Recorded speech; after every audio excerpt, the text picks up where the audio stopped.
Hi YouTube, welcome back to my channel.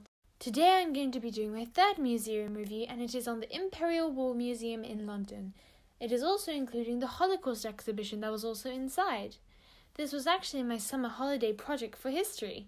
So please check out my other museum reviews if you're interested, and the links are up here. So let's start.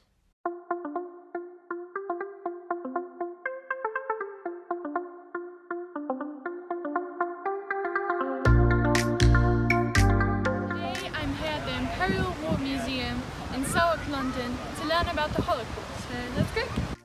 The great thing about London's museums is that the entrance is free. We can learn so much in detail just by asking volunteers, reading, and seeing the actual artifacts. This museum was originally a hospital, and the owner of the building wanted to demolish it to make it a park, but they kept the main building and it became a museum. During World War II, it got bombed and closed down, but it served as a place for the British Army to fix damaged cars and other machinery. Then it reopened as a museum again after World War II in 2013, and then they went under refurbishment and reopened to the public in 2014. Their cafe is so nice.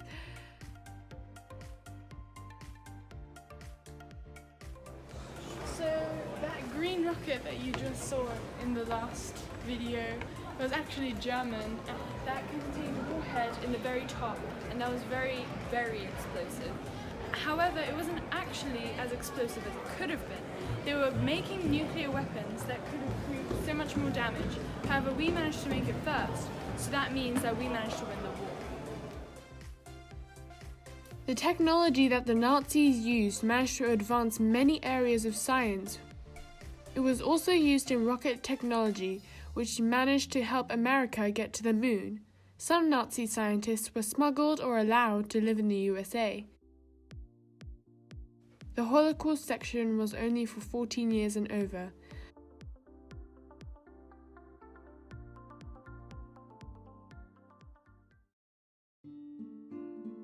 So I just went to the Holocaust exhibition, and it was really big. It was a whole floor, and it actually went down another level, so there was extra compared to all the other exhibitions.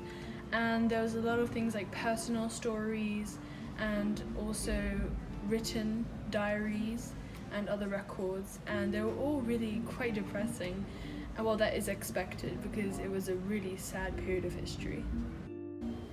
So the first part of the exhibition was talking about how the Nazis rose into power, and they burnt books to make sure that people weren't educated about human morals, and they made sure people really weren't actually that interested in learning about it either.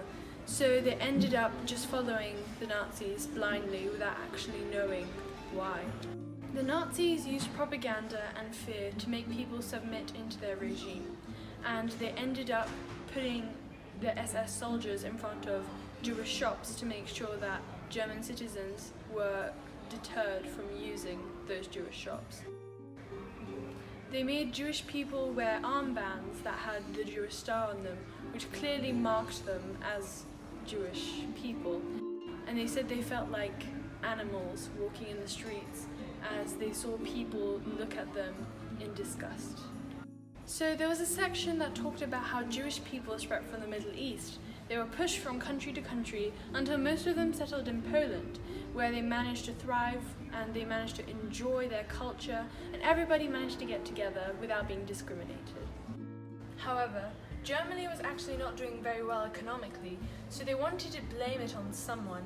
And since there was a lot of Jewish people that were actually successful, which didn't mean anything, it was just a coincidence that Jewish people were doing quite well, they pinned the blame on them and they decided to attack. So there was quite a large section that talks of many different personal stories from different Jewish people.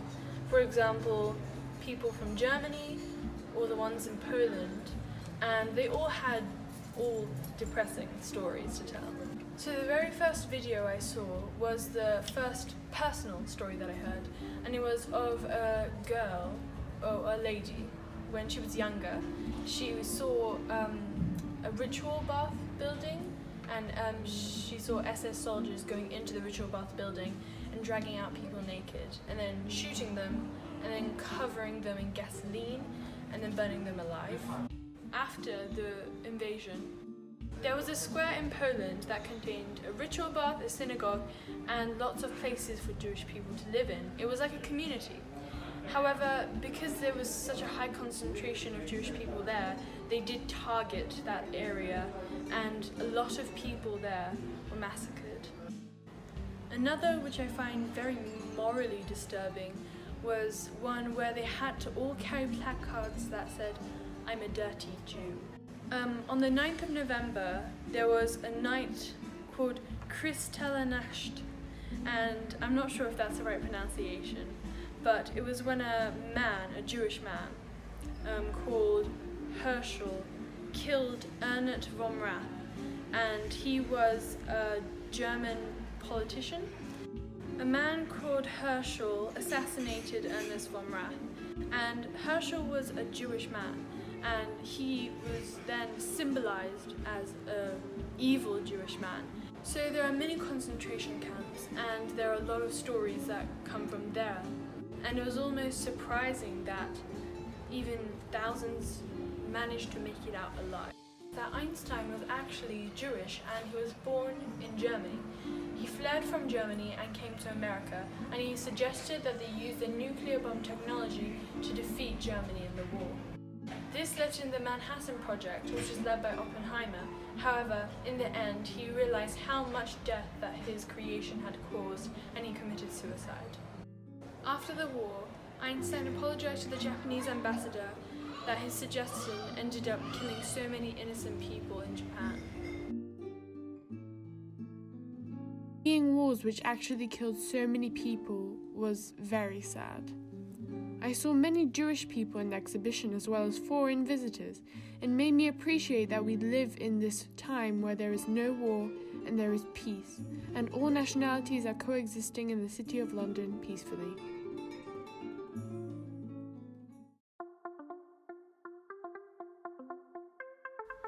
So thank you for watching. Please don't forget to like the video if you enjoyed it so the YouTube algorithm could share this video to others. Also, please subscribe to my channel if you want to see more useful, educational and interesting content.